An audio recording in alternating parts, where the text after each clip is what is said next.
자, 환지 계획이죠. 자, 이번 시간은 그 환지 방식에 의한 도시개발 사업 절차에 관련된 문제를 풀어 가셔야 될 텐데, 그 환지 계획부터 잠깐 예습을 해드리고 문제를 보는 방법을 준비합니다.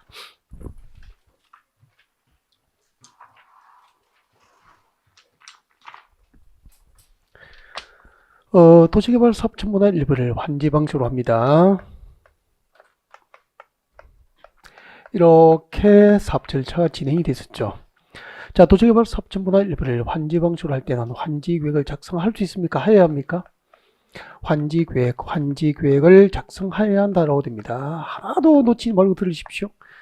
도시개발 사업 첨부 또는 일부를 환지 방식으로 시행하고자 할 경우에는 그 시행자가 환지 계획을 작성해야 합니다. 그리고 그 작성된 환지 계획에 대해서는 인가를 받게 됩니다. 누가 인가를 받죠? 행정청이 아닌 시행자. 행정청이 아닌 시행자가 작성하는 환지 계획에 대해서는 인가를 받게 됩니다. 누구로부터 인가받죠? 특도, 시장, 군수, 구청장. 작년도 시험 나왔습니다. 자, 환지 계획 인가가 있으면 그 다음에 이제 공사에 들어갑니다. 공사에 들어가게 되고요. 그 공사가 진행되는 과정에서 무엇을 지정할 수 있죠? 환지 애정지를 지정할 수 있다고요. 환지 애정지를 지정할 수 있고요. 그 환지 애정지 지정을 전후로 계속 공사는 진행 중이에요. 이걸 이렇게 표현한 겁니다. 지금 환지 방식으로 공사가 진행 중이에요. 공사 시행 중 환지 방식으로 사업이 시행되는 과정에서 환지 애정지 지정을 해야 합니까? 할 수도 있습니까? 할 수도 있다. 그래서 환지 애정지 지정은 환지 방식의 사업 절차에서 필수적인 절차입니까? 임의적 절차입니까? 임의적 절차가 돼. 임의적 절차. 환지 계획은 작성해야 한다. 환지 애정지 처분은 할 수도 있다. 그런 얘기죠. 그러면은 환지 애정지 지정을 아니할 수도 있는 거잖아. 다음에 환지 방식으로 공사 끝났습니다. 공사 끝나면은 이제 공사 완료되면은 환지 처분을 위해서 다음의 절차를 진행하게 되죠. 이 환지 처분 절차는 이거라고 했죠. 자, 환지 방식으로 사업이 끝나면은 지체 없이 도시개발 사업 시행이라는 공사 완료를 공고합니다. 지체 없이 공사 완료를 공고하고, 그리고 공사 관계 서류를 14일 이상 일반인에게 관계 서류를 공개 열람케 합니다.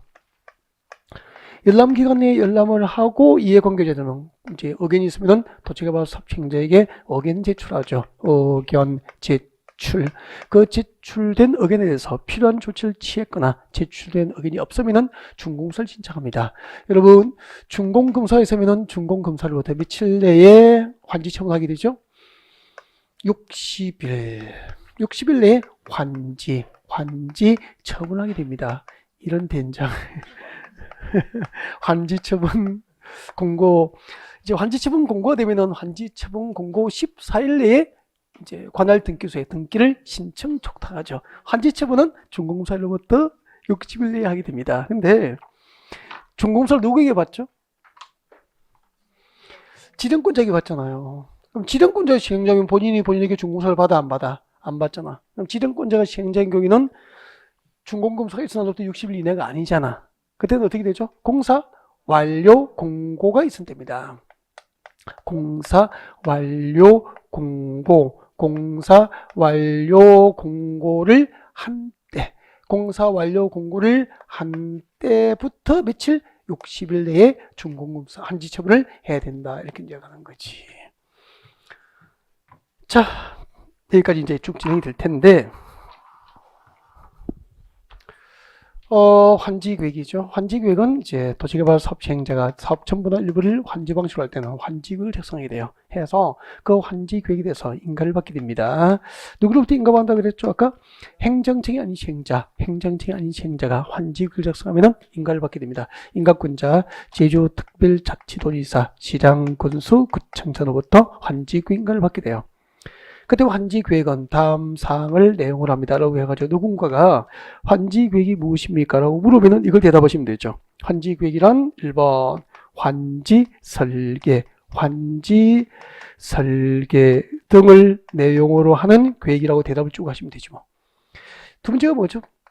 필지별 환지 명세. 필지별로 된 환지 명시에 관한 사항이라든지 필지별 권리별로 된 청산 대상 토지 명시에 관한 사항, 그리고 채비지, 보류지, 보류지 명시에 관한 사항, 그리고 입체 한지용, 건축물 명시 등을 내용을 하는 계획이 환지 계획이 되고요.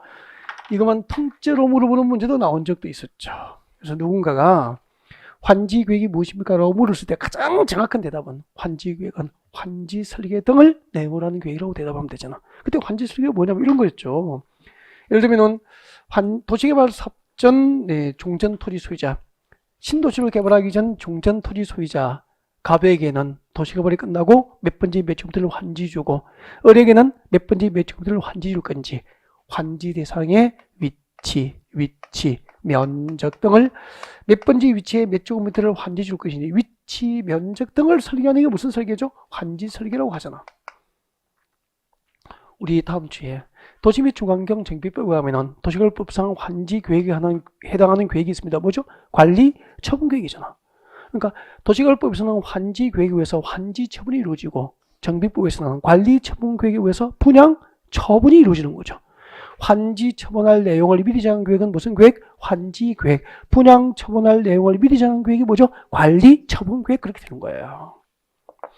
그 다음에 그때 환지를 정할 때 종전 토지 소유자고, 종전 토지 소유자 누구에게 몇 번째 몇 제곱미터를 환지 줄 것인지 이런 것을 정할 때는 기준이 필요하죠. 그때 환지 설계, 환지 계획을 작성하는 기준이 있잖아.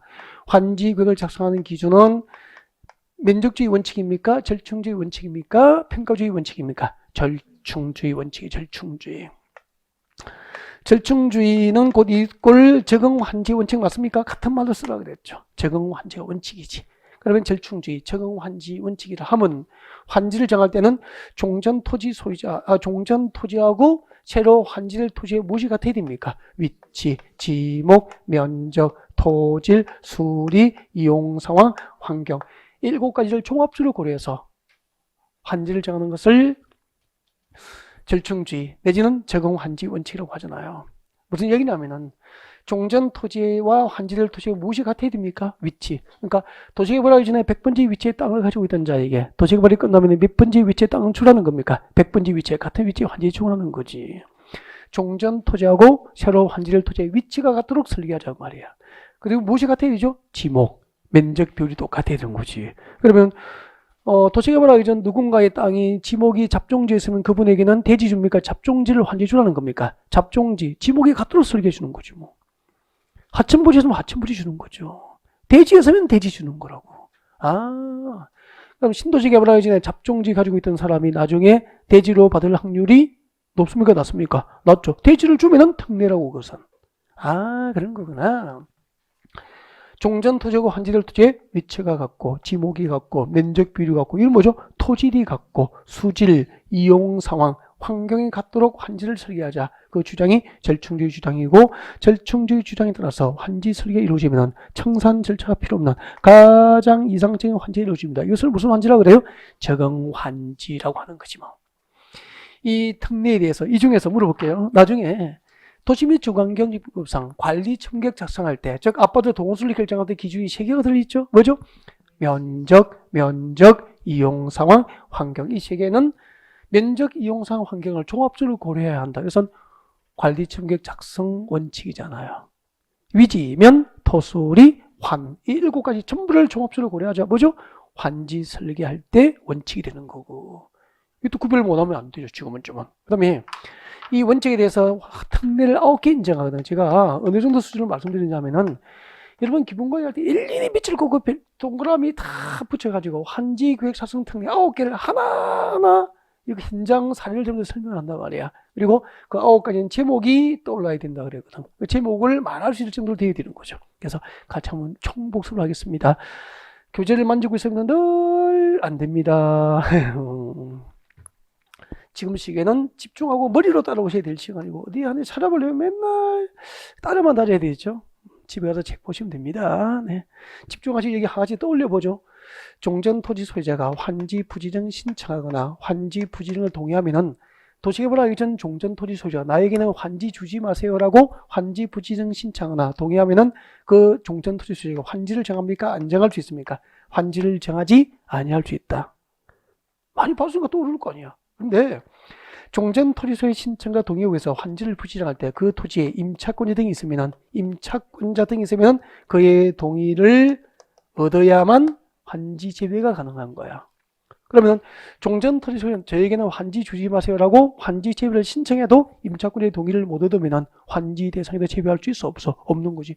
그리고 이제 알고 있는 내용이야. 정환지 할 수 있죠. 그리고 뭐 할 수 있죠? 감환지 할 수 있잖아. 정환지는 이런 뜻이잖아. 종전토지소유자 갑돌이가 백번지에 많이 듣던 얘기잖아. 1000제곱미터 농지를 갖고 있었는데 토지 부담률이 50%면은 100번지 농지 소유자 갑에게는 200번지에 소송된 택지 얼마 주면 됩니까? 1000제곱미터의 50%는 보류지라는 이름으로 신도재개발로서 갑이 부담할 거 아니에요. 그럼 나머지 얼마죠? 500제곱미터를 갑에게 환지라는 이름으로 교부해 주면 되는 거야. 환지 채무해 주면 된다고. 근데 600제곱미터를 교부해서 뭐죠? 증환지. 400제곱미터를 교부하면 뭐죠? 감환지. 그럼 정환지, 감환지 하면 그대로 있어야 됩니까? 과부족을 금전적으로 청산합니까? 과부족을 금전적으로 청산하죠. 그게 뭐죠? 청산금이 되는 거야. 그리고 세 번째, 정환지, 감환지 할 수 있고요. 과소토지 소유자는 환지 대상에서 제외, 환지를 주지 아니할 수도 있지. 예를 들면 이런 설명이었잖아요. 여기요, 도시개발 사업지는 400번지 땅이 있었고요. 그 400번지 농지 소유자가 병돌이인데 100제곱미터의 농지를 가지고 있었다고.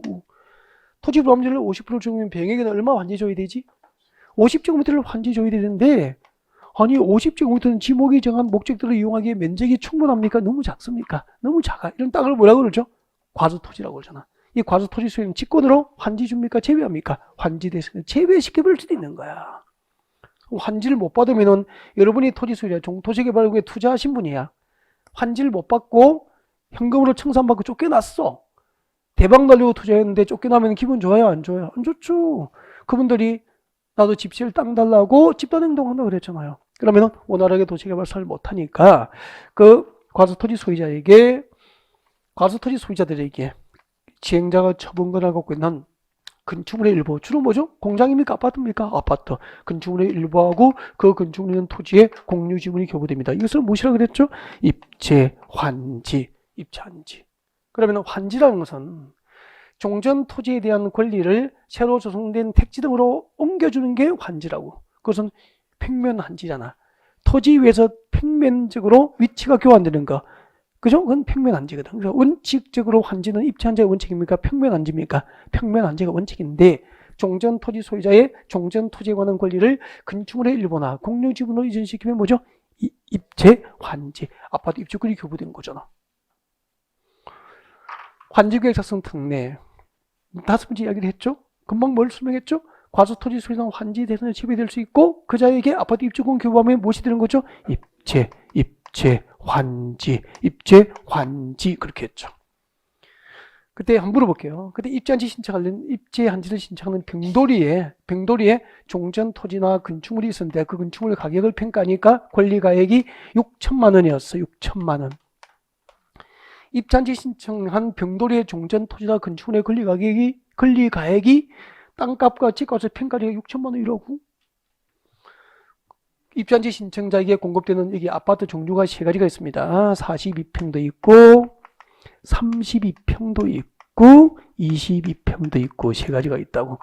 42평 공급 가격은 3억이고 32평은 2억이고 22평은 1억이야. 그러면은 구분 건축물 입자한지 신청자에게 공급해야 될 구분 건축물 최소 공급 가격은 3억입니까? 1억입니까? 1억. 입자한지 신청자 병의 종전 토지나 건축물의 권리 가액은 얼마? 6천. 입자한지 신청자의 종전 토지나 건축물의 권리 가액이 구분 건축물 최소 공급 가격의 70% 이하가 되죠?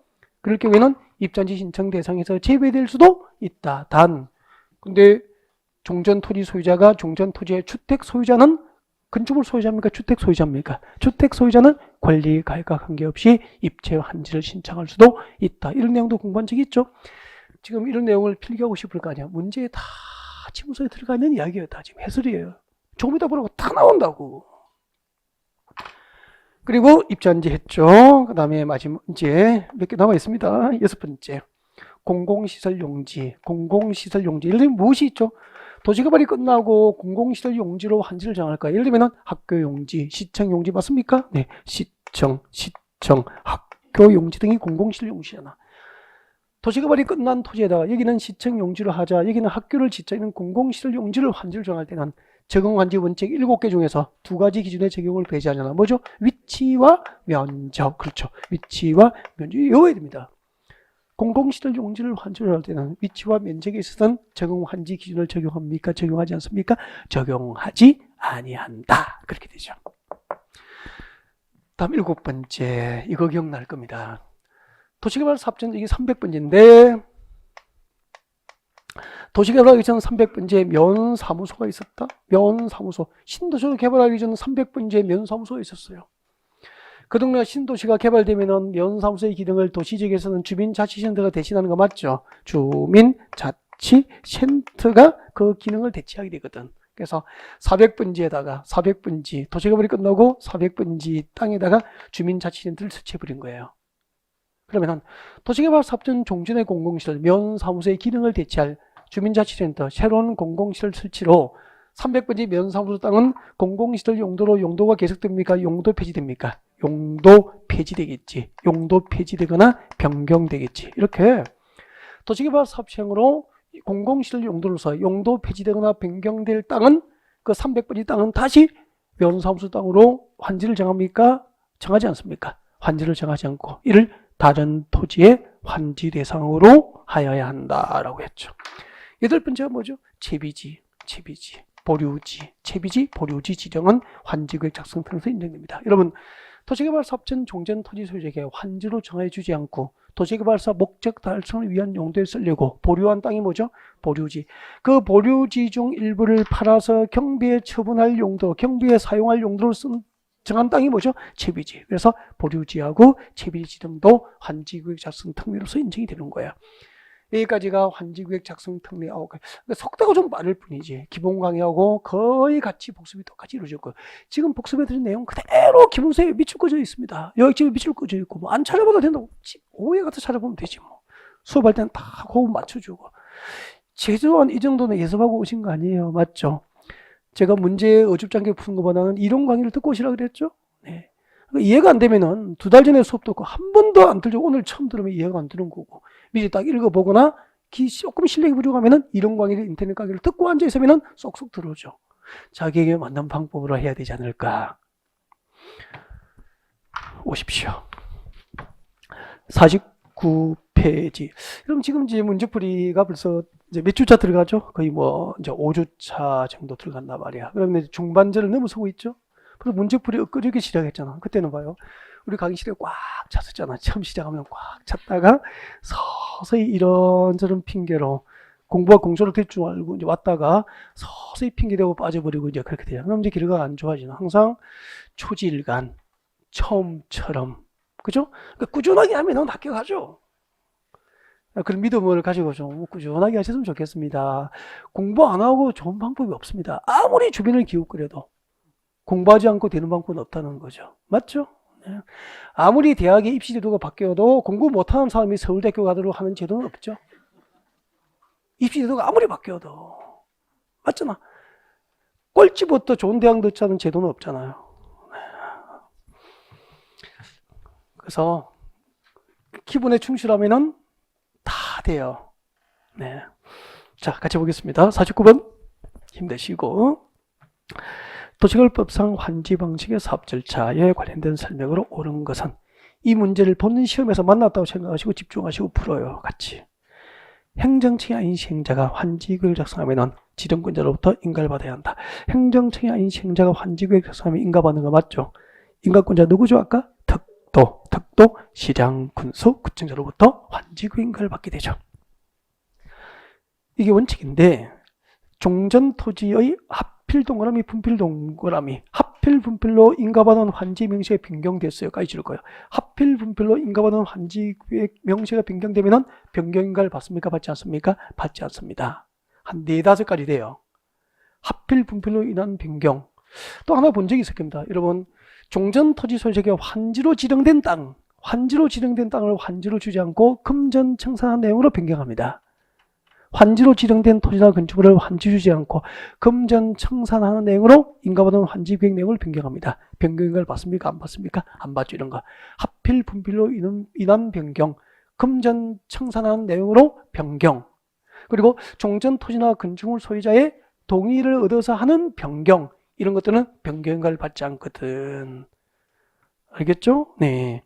그 다음에 또 뭐 지적 측량 결과를 반영하기 위한 변경, 이것들은 변경인가를 받지 않아요. 그래서 동그라미 2번 옆에다가 관련된 내용 금방 쭉 말씀드린 거, 지적 측량 결과 반영을 위한 변경, 종전 토지나 건축물 소유자 인가 동의를 받은 변경, 또 환지로 지정된 토지를 금전 청산한 내용으로 변경, 하필 분필로 인한 변경, 벌써 4개잖아. 이런 내용은 여기서 몇 번이고 답 찾고 진행하는 게 아니고요. 이걸 찾아야 되는 거야. 이걸 요약집에 가면 별표되어 있고 기본서에 체크되어 있거든. 이걸 찾아서 오후에 복습해 줘야 되는 거라고. 그래요. 올바른 문제풀이 방법이 되는 거예요. 나중에 찾으세요. 다음 3번.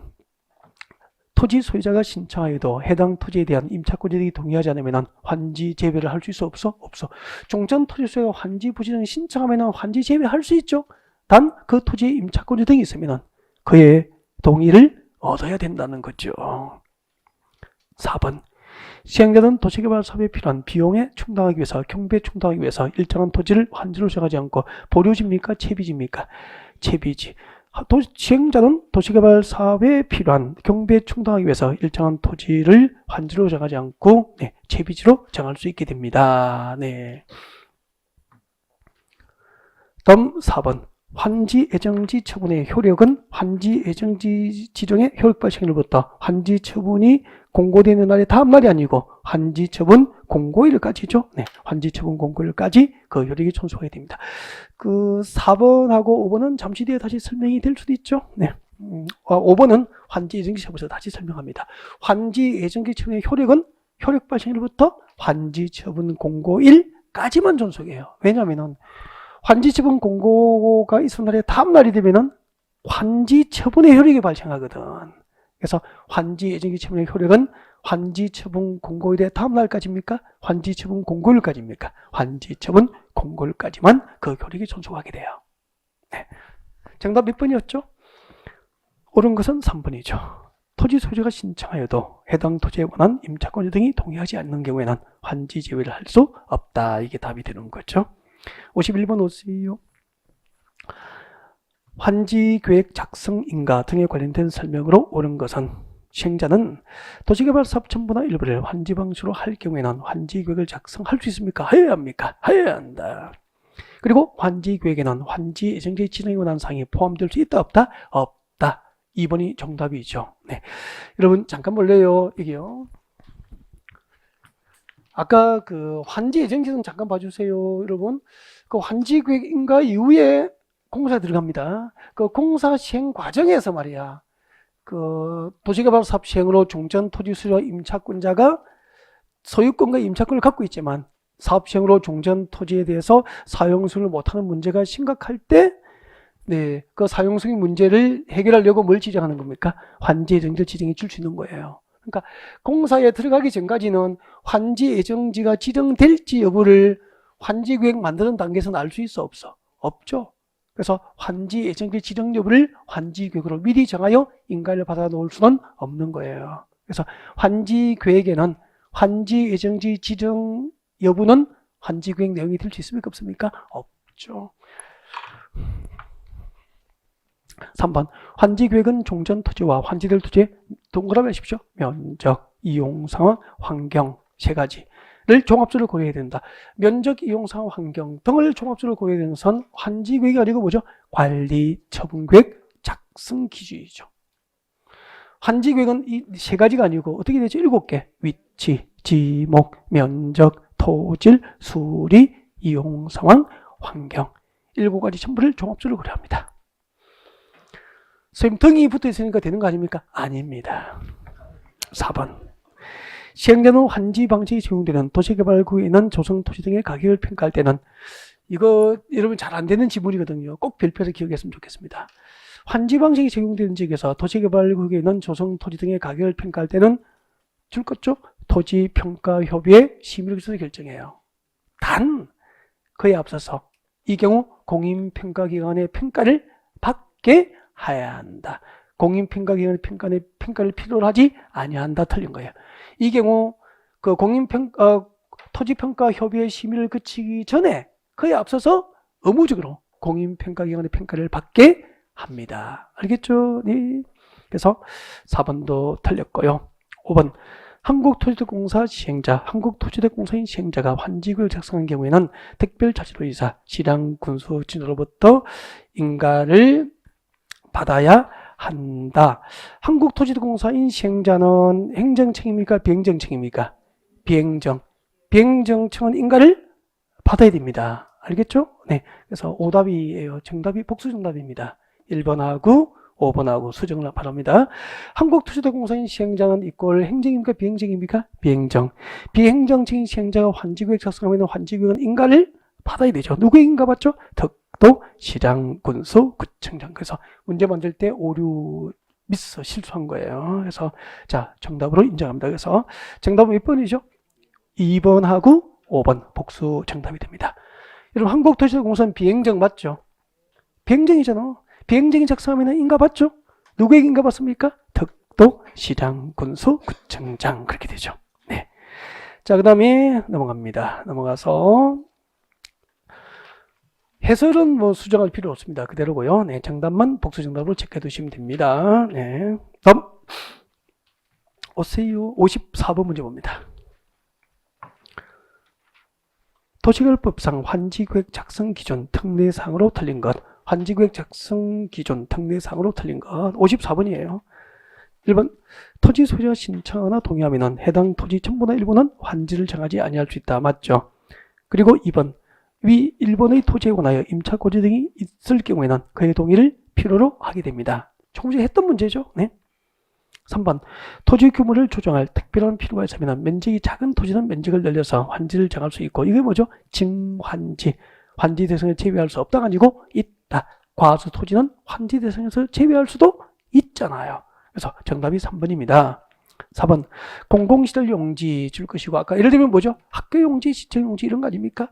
이런 공공시설 용지에 대해서 환지를 정할 때는 아까 정환지 원칙 두 개 중에서 두 가지 기준의 적용을 배제할 수 있죠. 뭐죠? 위치, 면적. 위치와 면적에 있어서 그 기준을 적용하지 아니할 수 있다.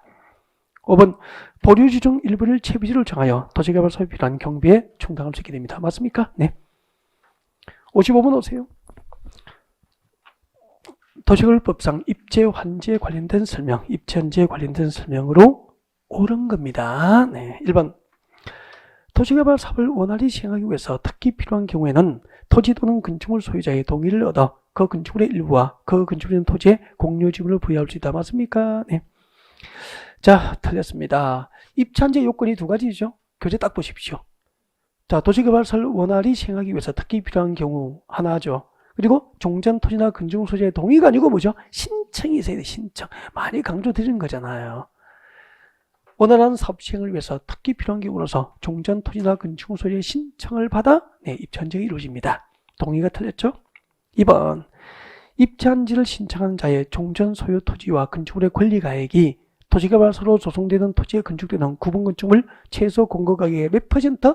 70% 이하인 경우 입지환지 신청 대상에서 제외될 수 있죠? 네. 아까 여기요. 400번지 100제곱미터가 병의 토지였고 과수토지 소유자에서 환지를 못 받으니까 이제 과수토지 소유자 병돌이에게 새로 조성된 택지에 가름하여 시행자가 처분 권한을 갖고 있는 건축물의 일부하고 그 건축물의 토지의 공유지분이 교부되면 무슨 환지였죠? 입지환지. 그때 입지환지를 신청하는 병의 종전 토지와 건축물에 대한 권리가액이 6천만 원이고 거기서 공급되는 구분 건축물 최소 공급 가격이 1억이었다면은 입지환지 신청자에게 공급되던 구분 건축물 최소 공급 가격의 종전 토지 소유자의 토지와 건축물의 권리가액이 100분의 70 이하인 경우에는 입지환지 신청 대상에서 제외될 수 있다. 단 그 종전 토지 소유자가 종전 토지의 건축물이 아니고 뭐죠? 주택 소유자는 권리가액과 관계없이 입지환지 신청이 허용이 된다. 그거예요. 중요한 거죠? 2번 다시 볼게요. 입찰지 신청한 자 병돌이의 종전 토지와 건축물의 권리가액이 얼마였죠? 6천이고 도시개발소로 조성되는 토지에 건축되는 구분 건축물 최소 공급 가격이 얼마였죠? 1억이라면 그 권리가액이 최소 공급 가격, 구분 건축물 최소 공급 가격의 100분의 70 이하, 70% 이하인 경우에는 환지 신청 대상에서 제외돼요. 이때 입찰지 신청 기간은 환지 신청 기간 등을 토지 소유자에게 통지한 날부터 며칠이죠? 30일 이상 60일 이하로 하죠. 90일이 틀렸구나. 4번 환지전 토지에 건축물을 소유하고 있던 토지 소유자는 권리가액과 관계없이 입전지 신청할 수 있다. 권리가액과 관계없이 입전지 신청하려면 환지전 토지에 건축물이 아니고 뭐죠? 주택, 건축물 중에서 주택 소유자는 권리가액과 관계없이 입전지 신청이 허용이 돼요. 5번 입체 환지에 따른 주택 등을 공급하고 남은 건축물은 일반에게 공급하되 도시개발 사업으로 철거되는 건축물 세입자에게 우선 공급이 허용이 됩니다. 5번이 정답이에요.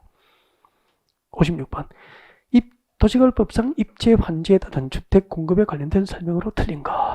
1번 시행자는 입체 환지로 건설된 주택 등 건축물을 인가받은 관리 환지 계획에 따라서 환지 신청자에게 공급할 경우 입체 환지 신청자에게 건설된 주택을 공급할 때는 주택법상 주택 공급에 관한 기준을 적용하지 아니합니다.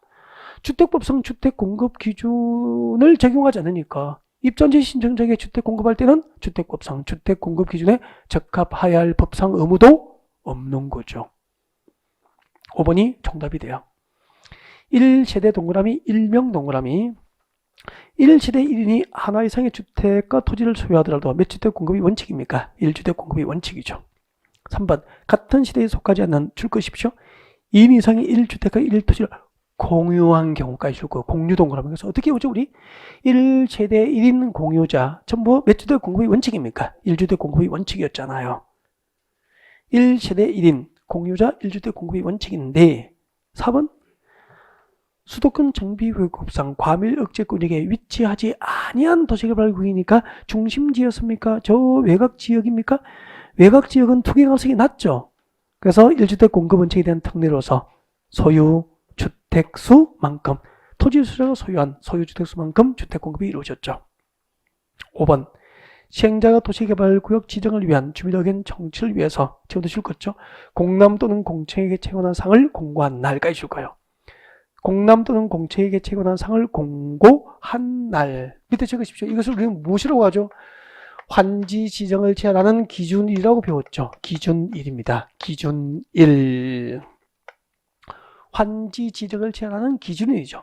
환지 지정을 제한하고 금전 청산을 할 수 있는 기준일제가 돼요. 이 기준일의 다음 날부터 줄 것죠. 한 필지의 토지가 여러 개의 필지로 분할된 경우입니다. 분할된 경우에는 손 떼시고 해당 토지나 건축물에 대해서는 환지를 줍니까? 금전 청산해버립니까? 금전 청산 동그라미, 환지 지정 제한 동그라미, 금전으로 청산하거나 환지 지정을 제한할 수 있다. 그렇게 되어 있고요. 이건 이제 무슨 말이 이해가 안 될까봐 이 문제를 한 문제로 독립적으로 만들었습니다. 바로 뒤에 따라 나와 있죠. 그래서 57번 문제에서 이제 설명을 드릴 거예요. 그래서 57번을 펼쳐놓고 저를 보시면 됩니다. 57번을 펼쳐놓고 고개를 드셔야 됩니다.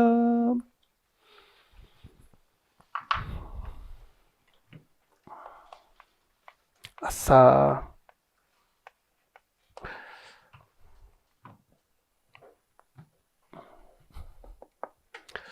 그래도 7월 초보다 다른 곳과 비교하면은 출석률이 훨씬 높은 거예요. 대체로 좋아요. 보시고요. 우리 도시 및 주거환경 정보에서 이런 이야기를 한 적이 있을 건데요. 여러분 여기 한번 보세요. 여기 재개발 구역이에요. 도시 및 주거환경정보법상 재개발 구역이라고. 다음 주에 배우겠네. 가만히 보셔야 됩니다. 적으려고 하고 어디에 있는지 찾으려고 하면 자꾸 설명 못 듣고 책장만 뒤적이다 맨날 끝난다니까. 그거 좀 안 했으면 좋겠어. 이 도시개발 재개발 구역이야. 집중하고 대답해요. 재개발 구역에서 나중에 재개발 끝나면 아파트 새로 짓잖아. 이거 분양받으려면은 무엇이 돼야 분양받죠? 한 6개월 공부했으면 이제 말할 수 있어야죠. 재개발 끝나고 새로 조성된 아파트 누가 분양받냐고. 조합원이 되면 되지 뭐. 이렇게 생각하시는구나. 일반 분양 먼저 합니까? 조합원 우선 분양입니까? 조합원이요 분양하잖아요. 뭐 이렇게 생각해. 근데 조합원이 되려면 토지 등 소유자가 되는 거 맞죠? 근데 재개발할 때 토지 등 소유자는 이 동네 이 지정된 정비구역에 무엇이 있어야 됩니까? 토지 소유자 또 건축물 소유자 또 지상권자가 되면 되잖아요. 토지 소유권이 있거나 건축물 소유권이 있거나 지상권이 있으면 되는 거야. 근데 언제부터 이 동네에 땅 사놓고 건물 사놔야 분양받을 권리를 인정할지 그 기준일자가 필요하잖아. 우리 재개발 재건축할 때, 즉 도시및 주거환경정비법상 정비사업 절차에서 분양받을 권리 산정 기준일은 아니거든. 정비구역 지정고시가 있었던 날이다. 기억나죠? 정비구역 지정고시 있었던 날이야. 정비구역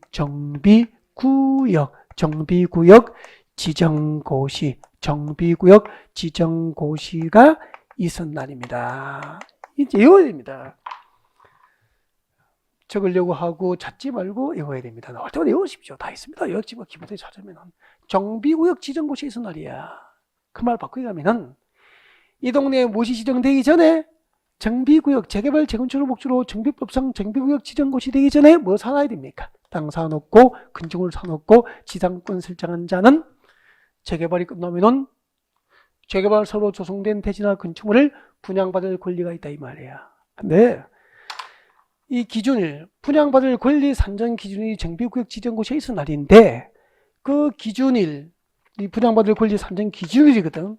이 기준일에 기억나실 거예요. 다음 날부터 한 필지의 토지였는데 수개의 필지로 분할되면은 이 분할된 토지를 지정한 자는 분양받을 권리를 다음날 기준으로 산정해 버리는 거야. 다음날 기준으로 산정하니까 분양받을 권리를 인정해요 안 해요? 하지 않고 전부 이 토지 소유권은 현금 청사에서 쫓아내 버리잖아. 그리고 다가구 주택이었어. 다가구는 단독주택이니까 구분 소유가 돼야 안 돼? 안 되잖아. 이걸 기준에 다음 날부터 다시대 주택을 전환한 거야. 투기 수법이잖아 전부.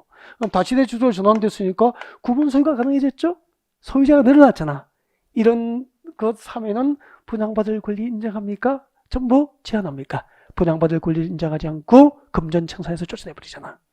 그리고 동일인 소유의 대지와 건물이었으니까 소유자가 몇 인이죠? 1인이잖아. 1인인데 기준의 다음 날부터 대지 따로 건축물 따로 분리해서 각각 소유하여 소유자를 늘리더라도 전부 금전청산입니다. 분양받을 권리를 인정하지 않는 거죠. 그리고 나대지에 구분 소유할 수 있는 공동주택을 건설해서 소유자를 늘린 경우 이런 경우에도 분양받을 권리는 기준일에 다음날 기준으로 산정해서 분양받을 권리를 인정합니까? 전부 금전청산 대상입니까? 전부 금전청산. 이게 다음 주에 이거 문제가 한 문제 통째로 만들어져 있어요. 다음 주에 설명 또 들어야 되는데 어떻게 하실까? 자꾸 반복해서 또 들어요. 그러니까 들을 때마다 하면 되잖아. 그다 이거 좀 보시고요.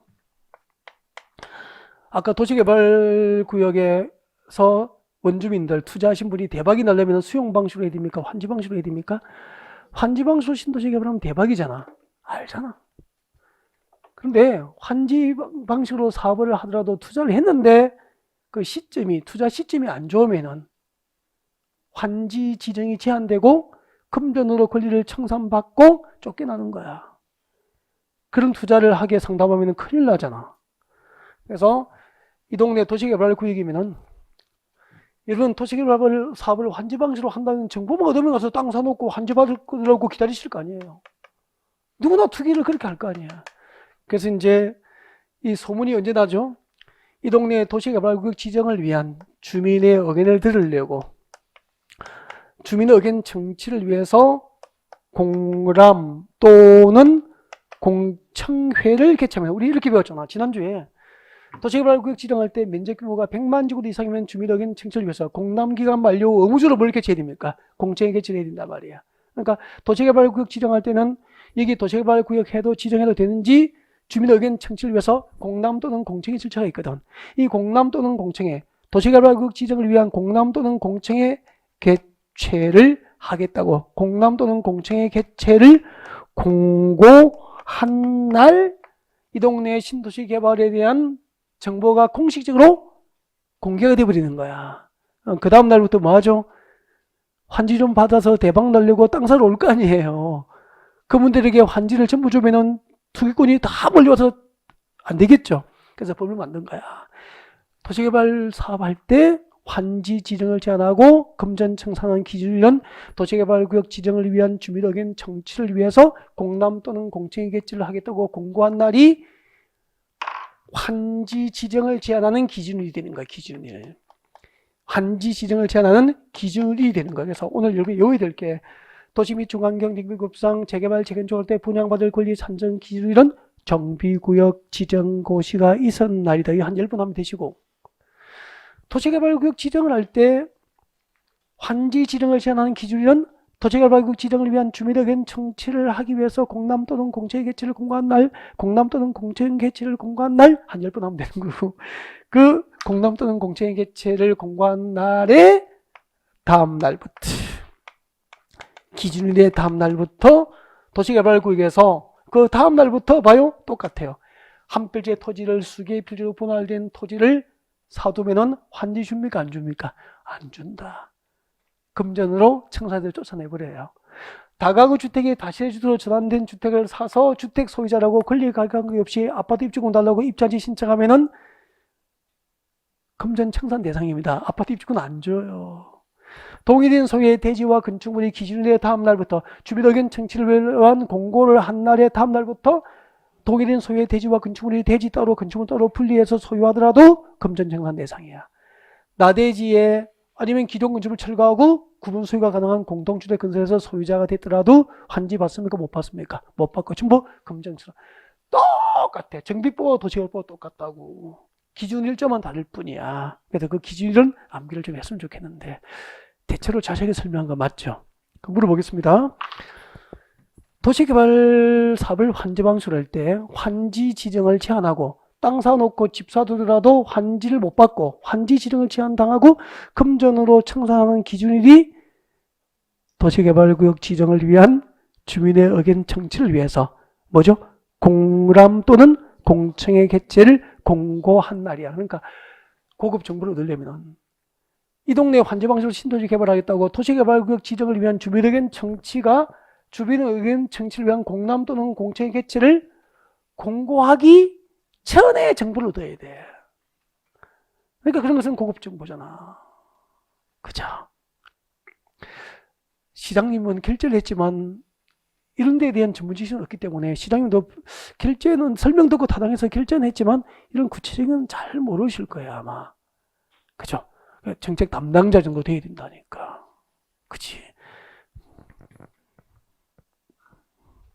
그러니까 서울시 도시계획위원회 심의위원 정도 그죠? 되고 뭐 그렇게 하면 모르겠어. 그럼 봐주세요. 57번 봐주세요. 이해되셨으니까 57번 봅시다. 도시개발법상 시행자가 기준일이라고 되어 있습니다. 근데 기준일이 뭐라고 적혀있죠? 다 적어놨잖아요. 주민의견 청취를 위한, 이거 필기하고 싶었잖아. 다 돼 있잖아 보니까. 주민의견 청취를 위한 공람 또는 공청회 개최에 관한 상을 공고한 날, 이게 기준일이야. 환지 지정을 제한하는 기준일이라고. 도시개발법상 환지방식의 사업질서에서 환지 지정을 제한하거나 금전 청산할 수 있는 기준일이 언제입니까? 주민의견 청취를 위한 공람 또는 공청회 개최에 관한 상을 공고한 날, 이게 기준일이고 그 기준일의 다음 날부터 금전으로 청산하거나 환지 지정을 제한할 수 있는 대상이 여기 있네, 여기 있네, 여기 있네, 이게잖아. 이게 한 필지 토지가 수개의 필지로 분할됐거나 다가구 주택이 다시주택에 전환됐거나 독일인 소유의 대지와 건축물이 분리돼서 대지 따로 건축물 따로 나대지의 구분 소유가 가능한 공동주택 건설하에서 소유하는 경우, 이 경우잖아. 해당되지 않는 거 1번 한번 봐요. 수도권 정비구역상 과밀 억제권역의 안에 위치한 도시개발구역은 투기 가능성이 크죠. 그 소유주택 수만 공급합니까? 1주택입니까? 1주택 공급 대상이지 환지 지정이 제한되고 금전 청산할 수 있는 대상은 아니잖아. 그 답이 1번이잖아요. 근데 그 기준의 다음 날부터 한번 보십시오. 단독주택과 다가주택이 뭐를 전환됐죠? 다실의 주택으로 전환되면은 그 다실의 주택 소유자는 아까 입찰한지 할 때 주택 공급합니까? 환지 줘요? 안 주죠. 환지 지정이 제한되고 전부 금전 청산하잖아. 한 개의 대지 범위에 속하는 동일인 소유의 토지와 주택 등 건축물을 토지와 주택 등 건축물로 각각 분리해서 소유하여 소유자를 늘리거나 기존 건축물을 철거하고 다시대 주택이나 그 밖의 구분 소유권의 대상이 될 건축물을 건축해서 토지나 건축물 소유자가 첨가됐거나 한 필지 토지가 여러 개의 필지로 분할된 경우에는 전부 환지 지정이 제한되고 금전 청산하게 되죠. 1번이 정답이었습니다. 최근에는 이런 것도 나와요. 이제 시험에 어렵게 나오죠. 그러니까 이해 못하면 덤빌 수가 없고, 이해하면 아주 쉽잖아 보니까, 그죠? 네. 정비법에서도 나올 수도 있고 도시개발법에서도 나올 수도 있고, 정비법상 분양받을 권리 산정 기준이라고 도시개발법상 환지 지정을 제한하는 기준이는 항상 구분해서 암기를 좀 하시고, 58번부터 네, 좀 휴식 후에 다시 진행하겠습니다. 네.